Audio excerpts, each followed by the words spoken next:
আসসালামু আলাইকুম পঞ্চম শ্রেণীর শিক্ষার্থীরা, আশা করছি তোমরা সবাই ভালো আছো। মার্জিহান্স একাডেমিতে তোমাদের স্বাগতম।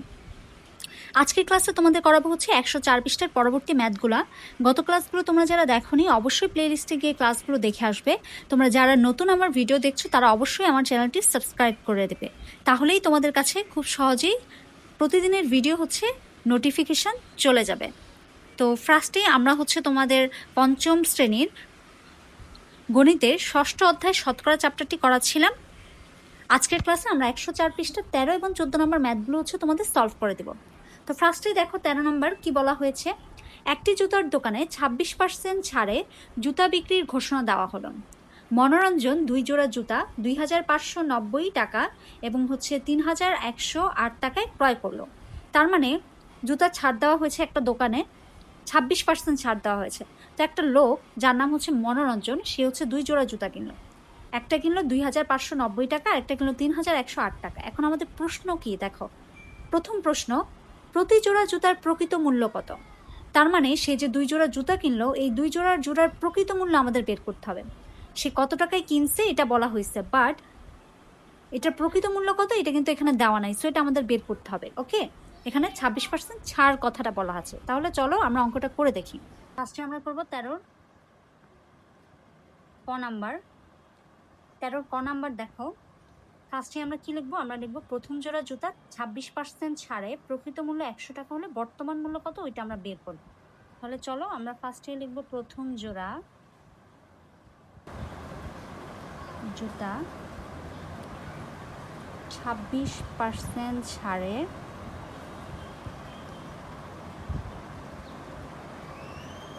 প্রকৃত মূল্য 100 টাকা হলে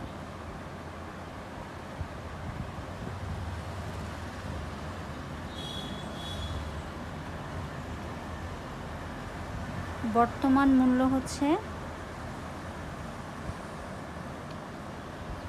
যেহেতু ছাড়ে বলছে, ছাড় মানে হচ্ছে কমে, তাহলে আমরা কত লিখবো? 100 বিয়োগ 26, আমরা এটাকে বিয়োগ দেব। তাহলে দেখো 100-র সঙ্গে 26 বিয়োগ দিলে কত থাকে? 74 টাকা। এখন আমাদের কি বের করতে হবে? প্রকৃত মূল্য কত, প্রকৃত মূল্যটা বের করতে হবে। সো আমরা ফার্স্টে লিখব বর্তমান মূল্য কত পেয়েছি আমরা? 74 টাকা। বর্তমান মূল্য 74 টাকা হলে প্রকৃত মূল্য হচ্ছে 100 টাকা। সুতরাং বর্তমান মূল্য 1 টাকা হলে প্রকৃত মূল্য হচ্ছে 74 ভাগের 100 টাকা। আমাদের বইয়ে কত টাকা দেওয়া আছে? বর্তমান মূল্য 2590 টাকা হলে প্রকৃত মূল্য কত হবে?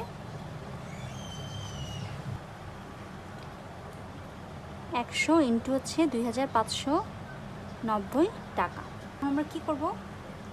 আমরা এখানে কি করেছি? 74টা নিচে ঠিক রেখে 100-র সঙ্গে এটা গুণ করে দিয়েছি। ওকে, এখন আমরা এটাকে হচ্ছে ভাগ করে নেব। সো সাইডে হচ্ছে আমি তোমাদের ভাগ করে দেখাচ্ছি। তো ফার্স্টেই দেখো কতবার যাবে? 3 বার যাবে। তো 3 বার যদি যায় তাহলে কত হচ্ছে? 3 4 হচ্ছে 3 4 12 2, হাতে থাকে হচ্ছে 1, 3 7 21 আর 1 হচ্ছে 22, তাহলে কত থাকে? 7 থেকে 2 বাদ গেলে থাকে হচ্ছে 3। ঠিক একইভাবে 2 2 কত? 2 2 হচ্ছে 0।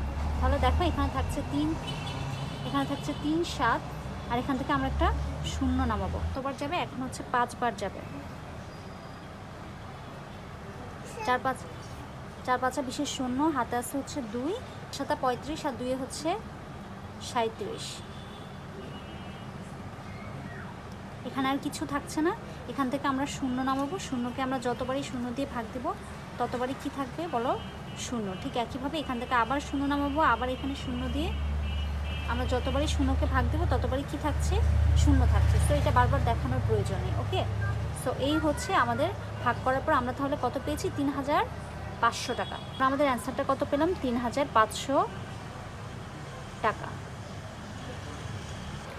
তাহলে দেখো এখন আমরা কি লিখবো, সুতরাং প্রথম জোড়া জুতার প্রকৃত মূল্য হচ্ছে 3500 টাকা। যেভাবে আমরা প্রথম জোড়া জুতার প্রকৃত মূল্য বের করেছি ঠিক একইভাবে আমরা হচ্ছে দ্বিতীয় জোড়া জুতার প্রকৃত মূল্য বের করে নিব, নিয়ম একই। তাহলে তো দেখো ফার্স্টে আমি লিখবো আবার দ্বিতীয় জোড়া জুতা 26% ছাড়ে প্রকৃত মূল্য 100 টাকা হলে বর্তমান মূল্য 100-26 টাকা, তাহলে কত থাকছে 74 টাকা। তো বর্তমান মূল্য যদি 74 টাকা হয় তাহলে প্রকৃত মূল্য 100 টাকা, 1 টাকা হলে তারপর হচ্ছে কত দেওয়া আছে আমাদের দ্বিতীয় জোড়া জুতার দাম 3108 টাকা। এত টাকা হলে কত থাকছে দেখো, আমরা ফার্স্টে কি করেছি, নিচে 74 আর উপরে 3108কে 100-র সঙ্গে গুণ করে দিয়েছি, তারপর আমরা এটাকে ভাগ করেছি। তো ভাগটা হচ্ছে পাশে তোমাদের দেখিয়ে দিয়েছি। প্রথম হচ্ছে 4 বার যাবে 296, তারপরে এখান থেকে বিয়োগ করলে নামছে হচ্ছে 14, তার সঙ্গে 8 উপর থেকে আমরা নামালাম, তাহলে কতবার ভাগ যাবে 2 বার দিলে হচ্ছে 148, আর শূন্যকে আমরা যতবারই ভাগ দিই ততবারই কি শূন্যই থাকছে। সো আমরা অ্যান্সারটা কত পেয়েছি 4200 টাকা। তাহলে আমরা দ্বিতীয় জোড়ার, সুতরাং আমরা দ্বিতীয় জোড়া জুতার প্রকৃত মূল্য কত পেয়েছি 4200 টাকা। তো কত আমাদের বের করতে বলা হয়েছে যে প্রতি জোড়া জুতার প্রকৃত মূল্য কত। সো আমরা প্রথম জোড়া দ্বিতীয় জোড়ার প্রকৃত মূল্য পেয়ে গিয়েছি। ক নম্বরের অ্যান্সার হচ্ছে দুইটা, একটা হচ্ছে প্রথম জোড়া জুতার প্রকৃত মূল্য আমরা পেয়েছি 3500 টাকা, সেকেন্ড অ্যান্সার হচ্ছে দ্বিতীয় জোড়ার প্রকৃত মূল্য, দ্বিতীয় জোড়া জুতার প্রকৃত মূল্য হচ্ছে 4200 টাকা।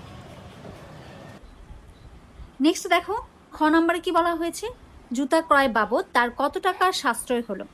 এখন এই যে সে জুতা কিনলো, এই কেনার পরে তার কত টাকা সাশ্রয় হলো, এখন আমরা এটা কীভাবে বের করবো। ফার্স্টে আমরা জুতার প্রকৃত মূল্য এবং হচ্ছে কত টাকা সে কিনলো ওইটা আমরা কি করব, বিয়োগ করব। বিয়োগ করলে হচ্ছে সাশ্রয়ী কত টাকা হলো ওইটা আমরা পেয়ে যাব।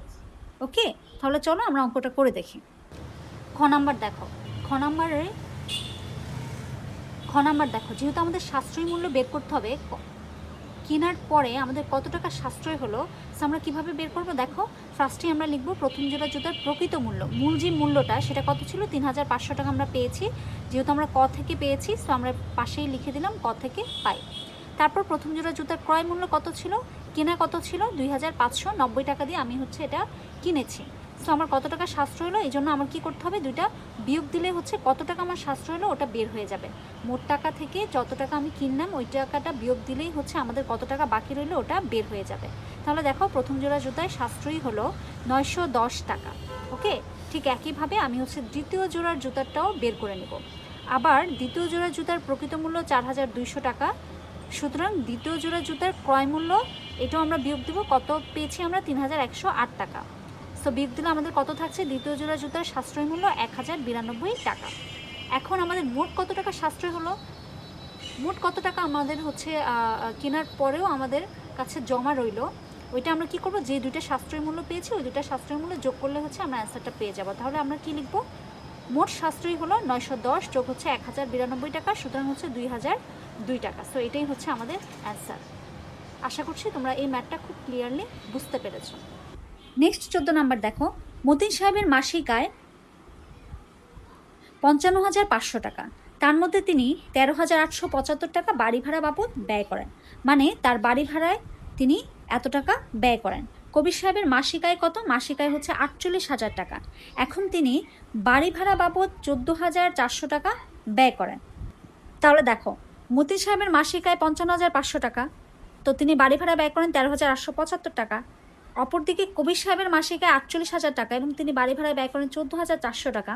এখন আমাদের প্রশ্নে কি বলা হয়েছে দেখো, তাদের প্রত্যেকের আয়ের উপর বাড়ি ভাড়া বাবদ ব্যয় শতকরায় প্রকাশ করি।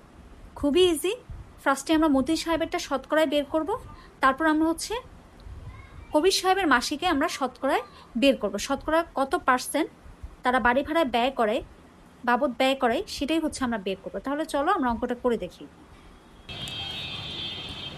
14 নাম্বার, ফার্স্টে আমরা কি লিখব, মতিন সাহেবের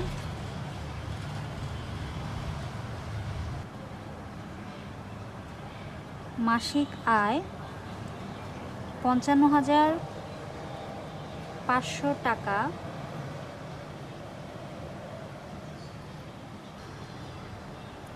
টাকায় ব্যয় হচ্ছে কত টাকা 13,875 টাকা। সুতরাং মাসিক আয় 1 টাকায় ব্যয় কত টাকা হবে? 55,500 টাকা হচ্ছে নিচে, আর উপরে হচ্ছে 13,875 টাকা। সুতরাং আমাদের কত বের করতে হবে? সুতরাং আমাদের মাসিক আয় হচ্ছে 100 টাকায় ব্যয় বের করতে হবে ফার্স্টে। সো 55,500 টাকা উপরে হচ্ছে 13,875 টাকা ইন্টু হচ্ছে 100 টাকা। দেখো আমাদের কিন্তু এইখানে শূন্য, এই দুইটা শূন্য আর এই দুইটা শূন্য কিন্তু কাটা যাচ্ছে, তাই না?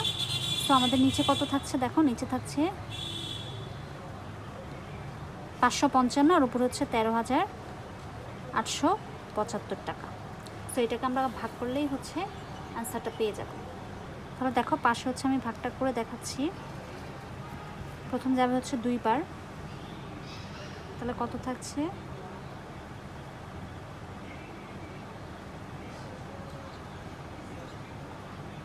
তাহলে এখানে কত থাকছে? 7, তার হচ্ছে 2। সো এখান থেকে আমরা 5 নামাবো, এখন কতবার যাবে? 5 বার। তাহলে কত থাকছে? গুণ করলে আমরা এতই পাবো। সো এটা হচ্ছে, সো আমরা কত পেয়েছি? 25। তাহলে 25 টাকা। সুতরাং মতিন সাহেবের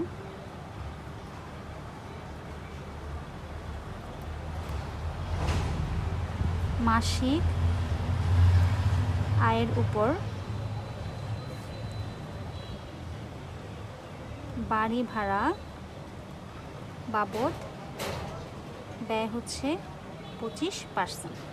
ঠিক একইভাবে আমরা হচ্ছে কবির সাহেবের মাসিক আয়ের উপর বাড়ি ভাড়া বাবদ কত, ওইটাও বের করে নেব। নেক্সট দেখো আমরা হচ্ছে কবির সাহেবেরটাও বের করে নিয়েছি। আমরা কি লিখেছি? কবির সাহেবের মাসিক আয় 48,000 টাকায় ব্যয় 14,400 টাকা। সুতরাং মাসিক আয় 1 টাকায় ব্যয় কত হবে এবং 100 টাকায় কত ব্যয় হবে ওটা আমরা বের করেছি। দেখো আমরা কিভাবে কাটাকাটি দিয়েছি। ফার্স্টে এই 100-এর যে দুইটা শূন্য আর এখানে 48,000-এর যে দুইটা শূন্য, এটা কাটা দিলে নিচে থাকে 480 আর উপরে হচ্ছে 14,400। তো এখানে শূন্য এখানে শূন্য কাটা দিলে, এখানে শূন্য আর এখানে শূন্য কাটা দিলে উপরে কত থাকছে? 1,440 আর নিচে হচ্ছে 48। ওকে, সো এটাকে আমরা হচ্ছে ভাগ করে নিব। তো পাশেই দেখো আমি ভাগটা দেখিয়েছি। ফার্স্ট হচ্ছে 3 বার যাবে 144, তারপর শূন্যকে আমরা যতবারই ভাগ দেব সেখান থেকে শূন্য নামিয়ে শূন্য দিয়ে দিব, শূন্য কাটাকাটি গেল। সো আমাদের কত থাকছে? অ্যান্সার হচ্ছে 30। সো দেখো আমরা কত পেয়েছি? কবির সাহেবের মাসিক আয়ের উপর বাড়ি ভাড়া বাবদ ব্যয় হচ্ছে 30%। তো আমাদের এখানে কিন্তু দুইটা অ্যান্সার, একটা হচ্ছে মতিন সাহেবের মাসিক আয়ের উপর বাড়ি ভাড়া বাবদ হচ্ছে 25% আর কবির সাহেবের মাসিক আয়ের উপর বাড়ি ভাড়া বাবদ হচ্ছে ব্যয় হচ্ছে 30%। সো কতে আমরা এই দুইটা, কতে আমাদের অ্যান্সার হচ্ছে দুইটা। সো অ্যান্সারটা আমরা পেয়ে গেছি। আশা করছি তোমরা এই ম্যাথটা খুব ক্লিয়ারলি বুঝতে পেরেছ। নেক্সট আমরা করবো হচ্ছে খ নাম্বার। নেক্সট 2 নাম্বার দেখো, দুইজনের মধ্যে কে বাড়ি ভাড়া বাবদ শতকরা হারে বেশি টাকা ব্যয় করেন? অলরেডি আমরা অ্যান্সারটা পেয়ে গিয়েছি, কারণ আমরা বাড়ি ভাড়া বাবদ তাদের কত পার্সেন্ট, তারা কে কত পার্সেন্ট ব্যয় করেছে ওটা আমরা পেয়েছি। তার মানে এখন আমরা বুঝতেই পারছি যে কার বাড়ি ভাড়া বাবদ শতকরা হারটা বেশি। তাহলে চলো এই অঙ্কটা তোমাদের করে দেখাচ্ছি। খ নাম্বার দেখো, ক থেকে আমরা পাই মতিন সাহেবের আয়ের উপর ব্যয় হচ্ছে 25% এবং কবির সাহেবের আয়ের উপর ব্যয় হচ্ছে 30%। তাহলে আমাদের দেখো কার বেশি? 30%, তার মানে কবির সাহেবের বেশি শতকরা হারে। তাহলে আমরা কি লিখবো? সুতরাং কবির সাহেবের মাসিক আয়ের উপর বাড়ি ভাড়া বাবদ শতকরা হারে হচ্ছে বেশি। সো এটাই হচ্ছে অ্যান্সার। তো আশা করছি তোমরা এই পুরো ম্যাথটা হচ্ছে খুব ক্লিয়ারলি বুঝতে পেরেছো। তো আজকের এই দুইটা অঙ্কের মধ্য দিয়ে আমাদের হচ্ছে পুরো চ্যাপ্টারটা কমপ্লিট হয়ে গিয়েছে। তোমরা যারা যারা আমার ক্লাসগুলো দেখোনি অবশ্যই আমার চ্যানেলের প্লেলিস্টে গেলেই হচ্ছে তোমরা পঞ্চম শ্রেণীর ম্যাথ ক্লাসগুলো সিরিয়ালি দেখতে পাবে। সো ওইখানে খুব সুন্দর করে প্রত্যেকটা চ্যাপ্টার সাজিয়ে দেওয়া আছে, সেখান থেকে তোমরা প্রত্যেকটা ক্লাস পেয়ে যাবে। তো আজকের ক্লাসটি হচ্ছে এ পর্যন্তই। ভিডিওটি ভালো লাগলে অবশ্যই লাইক কমেন্ট শেয়ার করবে এবং নিয়মিত আপডেট পেতে চ্যানেলটি সাবস্ক্রাইব করে রাখবে। তোমাদের এক্সামে পরবর্তী যদি কোনো চ্যাপ্টার থেকে থাকে অর্ধবার্ষিক পরীক্ষার জন্য আমাকে অবশ্যই কমেন্ট করে জানাবে।